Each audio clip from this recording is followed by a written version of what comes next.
नमस्कार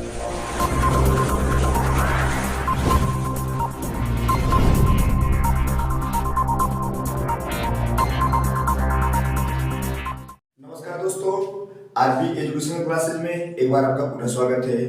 दोस्तों, आज हम यानी क्लास 12 कक्षा 12 के ग्रामर से संबंधित यानी मैं फिगर ऑफ स्पीच लेकर उपस्थित हुआ। दोस्तों, फिगर ऑफ स्पीच क्या होता है? फिगर ऑफ स्पीच होता है अलंकार। अलंकार जिस तरह हम हिंदी में अलंकार पढ़ते हैं उसी तरह हमें अंग्रेजी में भी अलंकार पढ़ना होता है। और क्लास 11th और 12th यानी इन दो क्लासों के लिए अभी हमें केवल 7 ही फिगर ऑफ स्पीच पढ़ना है, अलंकार पढ़ना है। और हम लोग दोस्तों शुरू करते हैं। इन 7 अलंकार में जो सबसे पहला अलंकार है वो कौन है? वो सिमली है। सिमली माने क्या होता है? उपमा अलंकार। क्या होता है? उपमा अलंकार। यहाँ पर सिमली है, सिमली माने उपमा अलंकार। तो उपमा अलंकार क्या होता है दोस्तों? देखते हैं। कहा है कि ये simply expresses comparison between two different kinds of object usually comparing using word like as that as so that as such that as। दोस्तों, कहा है कि जो उपमा अलंकार होता है यानी उपमा अलंकार में दो भिन्न भिन्न प्रकार के वस्तुओं की क्या होती है? आपस में तुलना होती है। और उसमें तुलना करने वाले जो शब्द होते हैं उसमें दिए रहते हैं। जैसे लाइक हो गया, एज डॉट एज हो गया, सो डॉट एज हो गया, सच डॉट एज हो गया। ये क्या है दोस्तों? मतलब उपमा अलंकार में दो भिन्न भिन्न प्रकार की वस्तुओं की क्या होती है? आपस में तुलना होती है। उसमें तुलनात्मक वर्ड दिए रहते हैं। अब इसको हम एग्जाम्पल के माध्यम से समझ लेते हैं दोस्तों। एग्जाम्पल के माध्यम से एग्जाम्पल जैसे यहां पर कह दे जैसे life is like a hermit. यहां कहा है कि life is like a hermit यानी जीवन क्या है? यानी एक महात्मा की तरह है। यहाँ पर यानी जीवन यानी जो जीवन की बात कर रहा है वो किससे तुलना कर रहा है? साधु महात्मा से कर रहा है।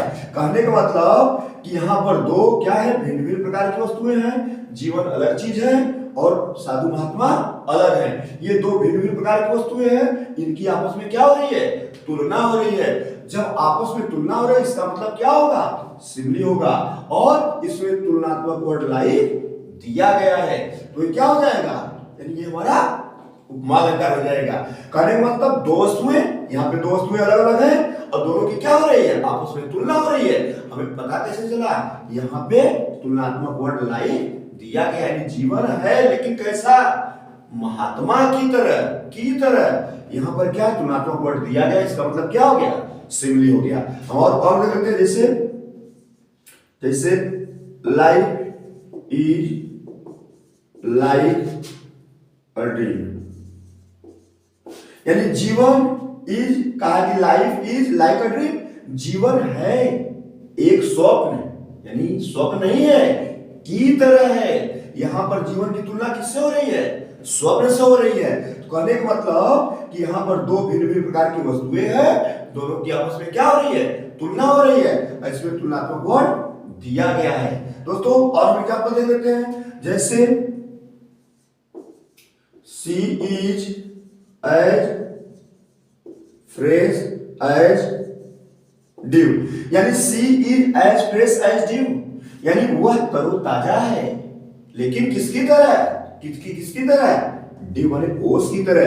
यहां पर ओस क्या है? सबसे तरोताजा वस्तु क्या है? ओस है। और उसी ओस से तुलना किसकी हो रही है? उसकी हो रही है। यहां पर एज डॉट एज यानी एज एडजेक्टिव एज, यहां पे एज डॉट एज का प्रयोग हुआ। इसका मतलब क्या हो गया? सिमली हो गया। अगर दोस्तों हमें ये ना समझ में आए कि इसमें तुलना हो रही है कि नहीं हो रही है तो हम क्या करेंगे? हम कंपेयरिंग वर्ड देखेंगे। अगर कंपेयरिंग वर्ड है इसका मतलब क्या हो जाएगा? ये हमारा सिमली हो जाएगा, उपमा अलंकार हो जाएगा। इसी तरह हम क्या करेंगे दोस्तों? इसी तरह हम एक और देख लेते हैं। जैसे राणा प्रताप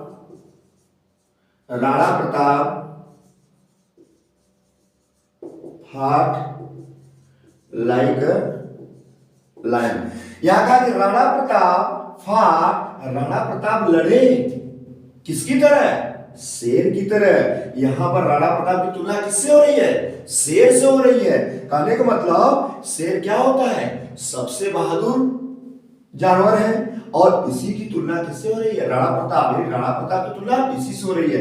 यहां पर तुलनात्मक वर्ड लाइक दिया गया है। तो दोस्तों इस तरह हमारा ये क्या हो जाएगा? ये सिमिली हो जाएगा। एक बार फिर से देख लेते हैं कि दो भिन्न भिन्न प्रकार की वस्तुएं होंगी, दोनों की आपस में क्या होगी? तुलना होगी। उसमें तुलनात्मक वर्ड दिया होगा, दिया रहेगा। इसका मतलब वो क्या हो जाएगा? सिमिली हो जाएगा, उपमा अलंकार हो जाएगा। अब हम रूपक अलंकार ले लेते हैं दोस्तों, मेटाफर। हम लोग देखते हैं यहाँ पे कहा है कि metaphor is an impaired simile.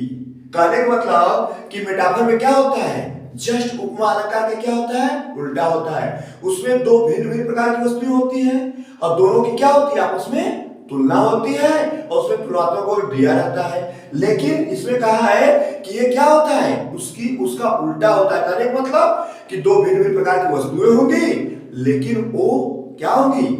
एक ही होंगी, और उसमें तुलनात्मक वर्ड नहीं दिया रहता है।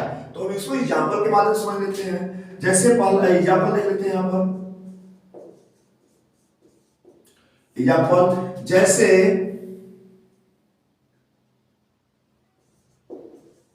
Life is but a walking shadow।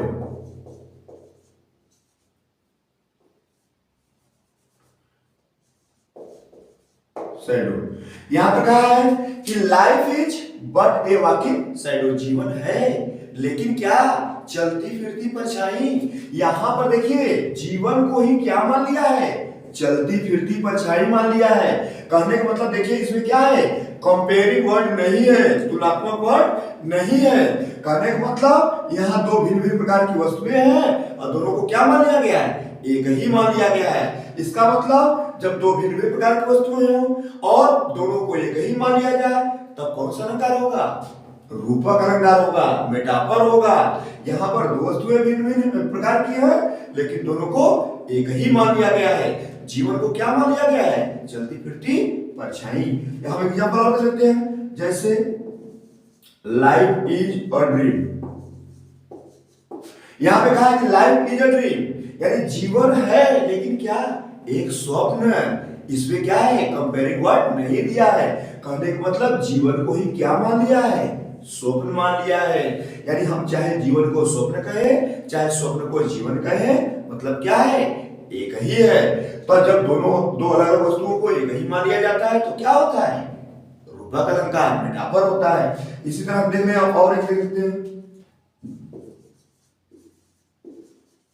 The camel is the sheep of desert। यहां क्या दोस्तों कहा है कि the camel is the ship of desert, यानी यहां पर ऊंट है, यहां पर क्या है? शिप ऑफ डेजर्ट, मतलब रेगिस्तान का जहाज। यहां पर दो भिन्न भिन्न वस्तुएं हैं और दोनों को क्या मान लिया गया है? एक ही मान लिया गया है। कहने का मतलब चाहे ऊंट को हम रेगिस्तान का जहाज कहें चाहे रेगिस्तान के जहाज को हम ऊंट कहें, दोनों क्या है? एक ही है। जब दो भिन्न भिन्न वस्तुएं हो और दोनों को एक ही मान लिया जाए तो क्या होगा? रूपक अलंकार होगा, मेटाफर होगा। कहने का मतलब कि इसमें कंपेयरिंग वर्ड नहीं दिया रहेगा। इसमें कंपेयरिंग वर्ड है भी नहीं, इसका मतलब क्या हो जाएगा? रूपक अलंकार हो जाएगा।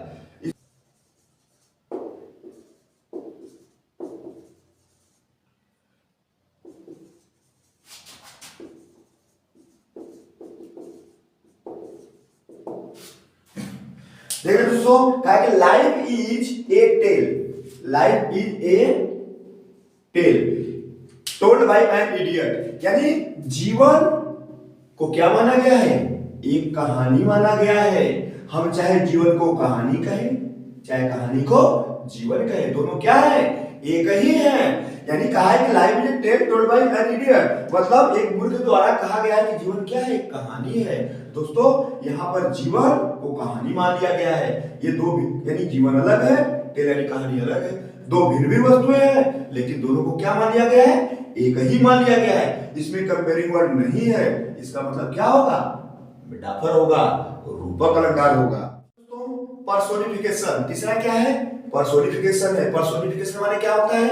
मानवीकरण अलंकार होता है। जैसे कहा है, ये इन्वर्टेड काउन है दोस्तों, जैसे कहा है कि in personification lifeless object and abstract ideas are thought of as living being. कहने का मतलब कहा है कि मानवीकरण अलंकार में जो निर्जीव वस्तु होगी या भाववाचक संज्ञा या विचार होंगे, उन्हें हम क्या मान लेंगे? सजीव मान लेंगे। यानी निर्जीव वस्तु और भाववाचक संज्ञा या विचार को हम क्या मान लेंगे? सजीव मान लेंगे। तो क्या होगा? पर्सोनिफिकेशन होगा। हम इसको एग्जांपल के माध्यम से देख लेते हैं दोस्तों।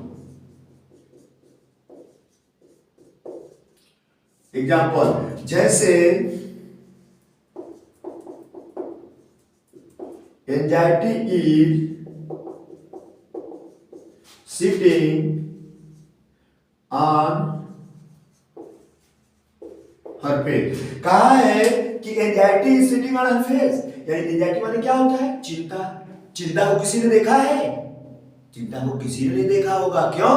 क्योंकि ये महसूस करने वाली चीजें हैं। ये क्या है? ये हमारा अब्स्ट्रैक्ट आइडिया है। दोस्तों अलंकार में अगर हम व्यक्ति की बात करते हैं या उससे संबंधित किसी पार्ट की बात करते हैं तो निर्जीव ही माना जाता है। अलंकार में जो सजीव वस्तुएं होती है वो क्या होती है? निर्जीव होती है। तो anxiety is sitting on her face, यहाँ पर हर फेस किसी व्यक्ति का चेहरा रहा होगा, इसका मतलब निर्जीव। यहाँ पे क्या है? एंजाइटी, ये भाववाचक संज्ञा है, इसका मतलब दोनों को हम क्या मान लिए हैं? सजीव मान लिए हैं। क्योंकि चिंता को किसी ने देखा नहीं है, लेकिन उसे सजीव मानकर ये मान लिया जाता है कि चिंता है वहां बैठी। कहां? चेहरे पर। तो यहाँ पर क्या है? दो, यानी एक अब्स्ट्रैक्ट आइडियाज है और एक लाइफलेस थिंग है। दोनों को हम क्या मान लिए? सजीव मान लिए हैं। तो जब एक अब्स्ट्रैक्ट आइडिया और एक लाइफलेस थिंग को सजीव मान लिया जाए, कहा है लिविंग बीइंग, सजीव मान लिया जाए, तब क्या होगा? मानवीकरण अलंकार होगा। उसी तरह एक एग्जांपल और देखते हैं। जैसे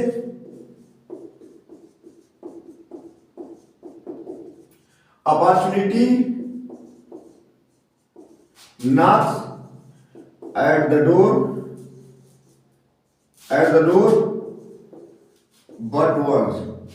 कहा है कि opportunity knocks at the door but once, यानी अपॉर्चुनिटी अवसर, knocks माने खटखटाती है, at the door माने दरवाजे पर या दस्तक देती है दरवाजे पर, but once मतलब एक बार। यहाँ पर देखिए दोस्तों अपॉर्चुनिटी ये क्या है? ये अब्स्ट्रैक्ट आइडिया है। अवसर को किसी ने देखा नहीं है, लेकिन ये महसूस किया जाता है कि हमारे लिए अवसर आया है। उसी तरह एट द डोर निर्जीव है। यहाँ पर क्या है? अब्स्ट्रैक्ट आइडिया और लाइफलेस थिंग, दोनों को हम क्या मान लिए हैं? सजीव मान लिए हैं। क्यों?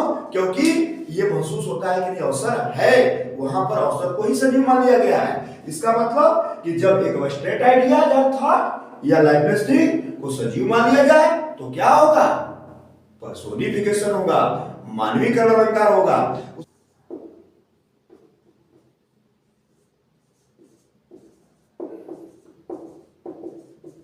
कहा है कि लव इज ब्लाइंड, प्रेम अंधा होता है। प्रेम अंधा होता है। अब यहां पर दिया है लव, प्रेम को किसी ने देखा है? ये तो महसूस करने वाली बात है कि नहीं, आदमी प्रेम कर रहा है, हमारे प्रति क्या कर रहा है? स्नेह दिखा रहा है, प्रेम दिखा रहा है। यहाँ पे ब्लाइंड कोई सजीव व्यक्ति, कोई व्यक्ति ही रहा होगा, तब तो अंधा है। यहाँ पर किसी सजीव की तो बात हो रही है, इसका मतलब ये निर्जीव हो गया। ये निर्जीव, ये अब्स्ट्रैक्ट आइडिया, दोनों को हम क्या मान लिए? एक ही मान लिए हैं। कहने का मतलब कि जब एक भाववाचक विचार हो और एक निर्जीव वस्तु हो, दोनों को सजीव मान लिया जाए तो क्या होगा? पर्सोनिफिकेशन होगा। यानी लव इज ब्लाइंड, प्रेम अंधा है। ठीक ना? अंधा होता है। लेट नॉट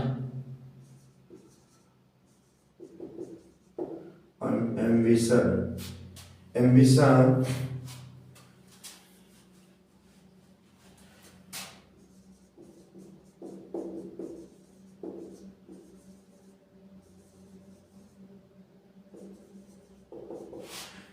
देखो दोस्तों, कहा है कि let not ambition mock their useful toil. यहां पर क्या है? एम्बिशन। एम्बिशन क्या है? महत्वाकांक्षा, महत्वाकांक्षा, महत्वाकांक्षा बताओ किसी ने देखा है? ये तो महसूस करने वाली बात है। यानी महत्वाकांक्षा क्या है? महसूस करने वाली बात है। इसे किसी ने देखा नहीं है। इसका मतलब एब्स्ट्रैक्ट आइडिया हो गया। यहां पर कहा है कि मॉक देयर यूजफुल ट्रायल, मतलब कठिन परिश्रम कोई सजीव ही रहा होगा, यह निर्जीव मान लिया गया है। तो इसका मतलब एक एब्स्ट्रैक्ट आइडिया और एक लाइफलेस थिंग, दोनों को हम क्या मान लिए? सजीव मान लिए हैं। तो क्या हो जाएगा? पर्सोनिफिकेशन हो जाएगा। इस तरह क्या होगा? हमारा पर्सोनिफिकेशन हो जाएगा दोस्तों। तो कहा कि अपोस्ट्रोफी, कहा कि इन अपोस्ट्रोफी, अपोस्ट्रोफी में क्या होता है? संबोधन अलंकार। क्या होता है? संबोधन। यहां पे कहा है कि we address a dead person or some abstract ideas or lifeless thing a living person. कहने का मतलब कहा है कि संबोधन अलंकार में हम क्या करते हैं? हम यानी मृत व्यक्ति या किसी भाववाचक विचार या किसी निर्जीव वस्तु को क्या करते हैं? सजीव मान करके संबोधित करते हैं। तो कौन सा अलंकार होता है? अपोस्ट्रोफी होता है। एग्जांपल दे देते हैं दोस्तों। एग्जांपल से जैसे यहां पे कहा दे ओ डेथ, ओ डेथ, ये एक्सक्लेमेशन मार्क जरूर रहेगा। ओ डेथ, हे मृत्यु, where are you, sorry, where is you. कहा है कि हे मृत्यु तुम कहां हो। यहां पर क्या है? ये डेथ, ये क्या है? एब्स्ट्रैक्ट आइडिया, मृत्यु भाववाचक संज्ञा है। इसका मतलब ये क्या है? इसे हम सजीव मान करके संबोधित कर रहे हैं। कहने का मतलब मृत को किसी ने देखा नहीं है, ये तो महसूस करने वाली बात है कि आदमी मर गया है। ठीक, क्या है वो? महसूस करने वाली बात है। इसी एब्स्ट्रैक्ट आइडियाज को हम क्या कर रहे हैं? सजीव मान करके क्या कर रहे हैं? संबोधित कर रहे हैं। तो क्या हो गया? अपोस्ट्रोफी मतलब संबोधन अलंकार हो गया। कहा है कि वो डेथ, हे मृत तुम कहां हो। यहां पर मृत को सजीव मानकर क्या कर रहा है? संबोधित कर रहा है और कह रहा है कि तुम कहां हो। तो इस तरह क्या होगा दोस्तों? ये एक्सक्लेमेशन मार्क जरूर होगा।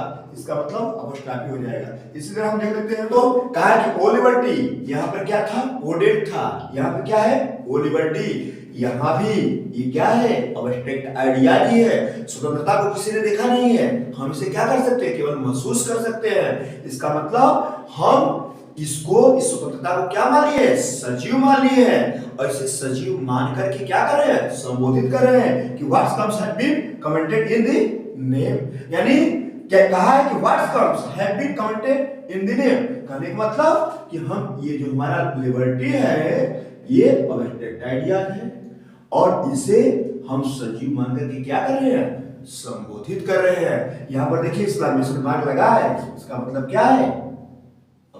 अपोस्ट्रोफी है, संबोधन अलंकार है।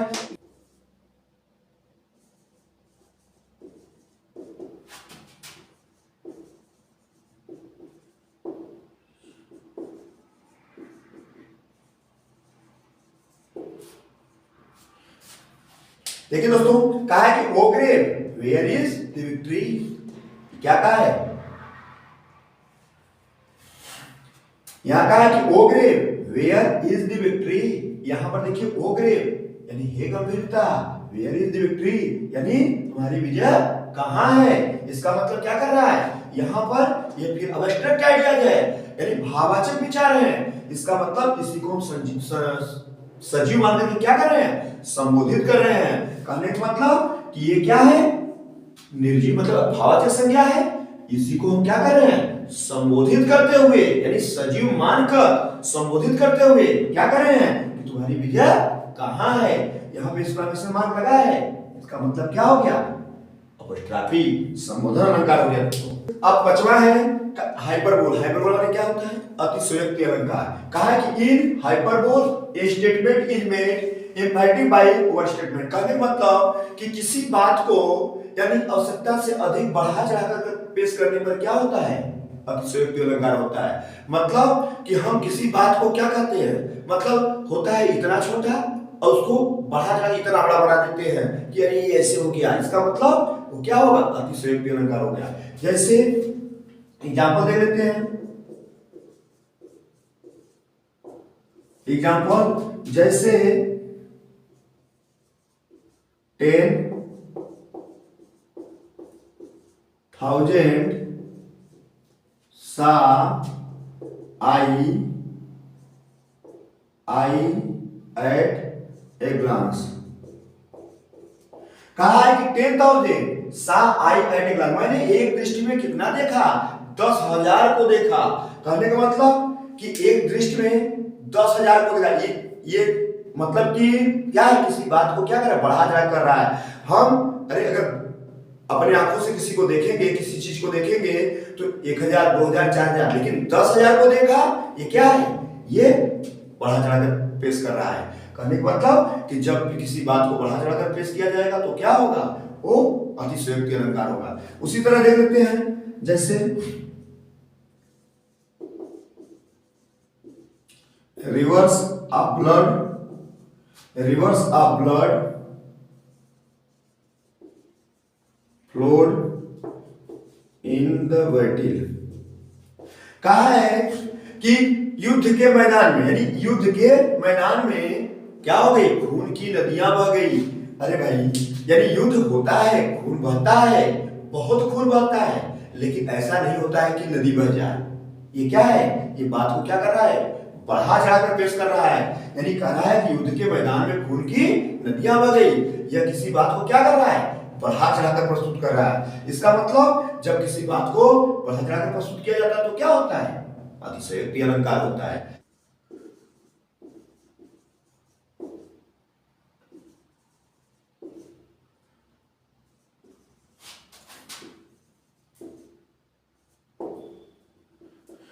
देखिए, कहा सी वेप्ट ओशियन ऑफ टीयर्स, यानी सी वेप्ट, वह रोई, ओशियन ऑफ टीयर, मतलब कि जैसे इतना रोई कि क्या हो गया? यानी सागर भर गया, या सागर जितना रोई। कहने का मतलब कि यहाँ पर रोने की तुलना किससे कर रहा है? सागर से कर रहा है कि वो इतना रोई कि सागर भर गया, या महासागर जितना रोई। इसका मतलब क्या हो गया? ये बात को बढ़ा चढ़ाकर पेश कर रहा है।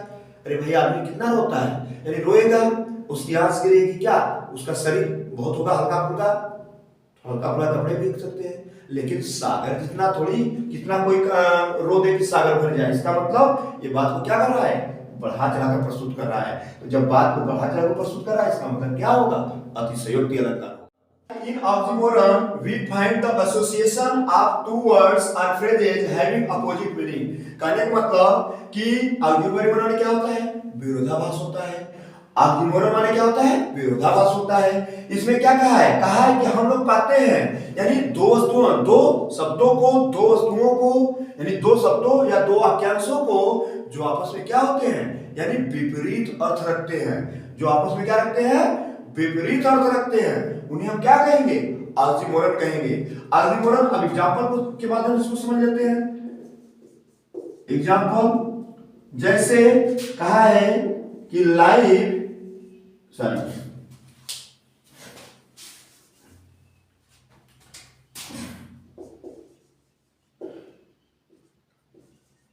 This is an open secret.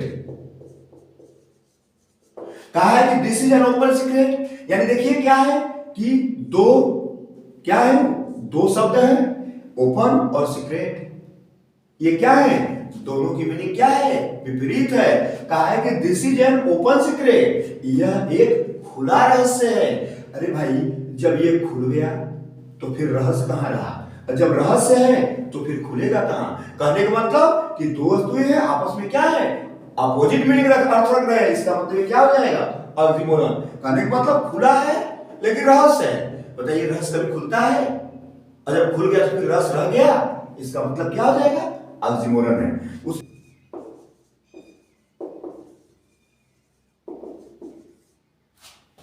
C is feeling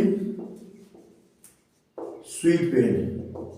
कहा कि सी इज फीलिंग स्वीट पेन, यहाँ पे कहा वह महसूस कर रही है क्या? स्वीट पेन माने मीठा दर्द।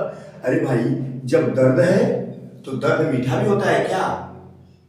स्वीट है तो दर्द होगा क्या हो? इसका मतलब कि ये दो शब्द है, क्या है? यानी आपस में विपरीत अर्थ रखते हैं। कहने का मतलब जब दर्द होगा तो मीठा नहीं होगा, और जब मीठा होगा तो फिर दर्द नहीं होगा। कहने का मतलब कि दो अलग अलग शब्द हैं और दोनों का अर्थ भी क्या है, अलग अलग ही है। इसका मतलब ये क्या हो जाएगा, ऑक्सीमोरन हो जाएगा, विरोधाभास अलंकार हो जाएगा।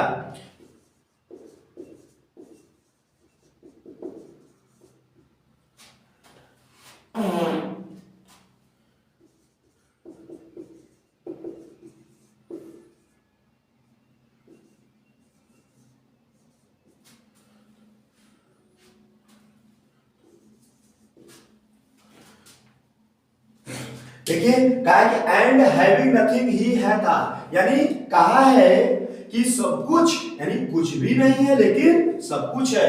अरे जब सब कुछ नहीं है तो फिर सब कुछ कैसे होगा, और सब कुछ है तो कुछ भी कैसे नहीं होगा। इसका मतलब दो वाक्यांश अलग अलग है, और जब अलग अलग है तो दोनों का क्या है, अर्थ भी अलग अलग मिल रहा है।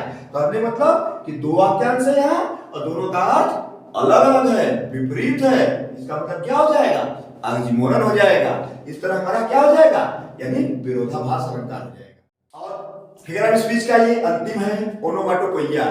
ओनोमाटोपोइया माने क्या होता है, ध्वनि सूचक अलंकार होता है। यहाँ कहा कि an onomatopoeia consist in using a word similar to the sound. कहने का मतलब कि जो इंसेक्ट होते हैं, जो एनिमल्स होते हैं, सीधी सीधी बात, जो इंसेक्ट होते हैं, एनिमल्स होते हैं या बर्ड्स होती हैं, उनकी जो आवाज होती है, जो ध्वनि होती है, वही क्या होता है, ओनोमाटोपोइया होता है। ओनोमाटोपोइया होता है, ध्वनि सूचक अलंकार होता है। हम इसे एग्जांपल के माध्यम से समझ लेते हैं। एग्जांपल के माध्यम से जैसे हम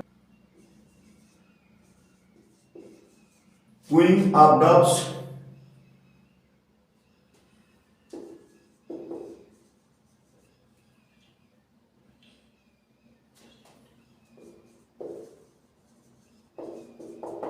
देखिए दोस्तों कहा एग्जांपल कि queen of doves is very pleasant, यानी डव्स माने क्या होती है, पिड़की होती है, और पिड़की की आवाज क्या होती है, क्वीन की आवाज करती है, माने कू कू करती है, तो क्या है, उसकी जो आवाज होती है बहुत सुहावनी होती है। यहाँ पर ये जो डव की ये जो आवाज है, यानी जो इसकी ध्वनि निकली, यही क्या है, ओनोमाटोपोइया है। इसी तरह जैसे द क्रो, क्रो इज काम काम, यहाँ पर कौवा क्या करता है, काव का करता है। ये जो काव काव की आवाज है वही क्या है, ओनोमाटोपोइया है। इसी तरह द स्नैक इज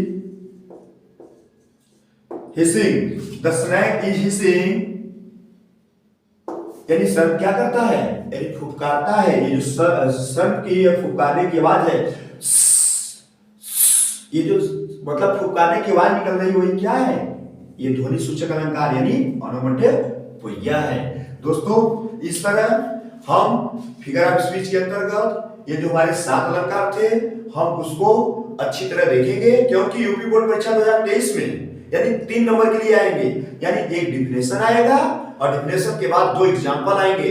तो डिफिनेशन यानी डिफिनेशन 1 नंबर का दे सकता है, एग्जाम्पल भी 1 नंबर का दे सकता है। हो सकता है डिफिनेशन 2 नंबर का दे दे, एग्जाम्पल एक नंबर का दे। तो 2 से 3 नंबर परीक्षा में जरूर आएंगे दोस्तों। इसे आप लोग केयरफुली देख लीजिएगा ताकि फिगर ऑफ स्पीच में आप लोगों को कोई परेशानी न हो। दोस्तों अगर वीडियो पसंद आए तो लाइक करिए, शेयर करिए।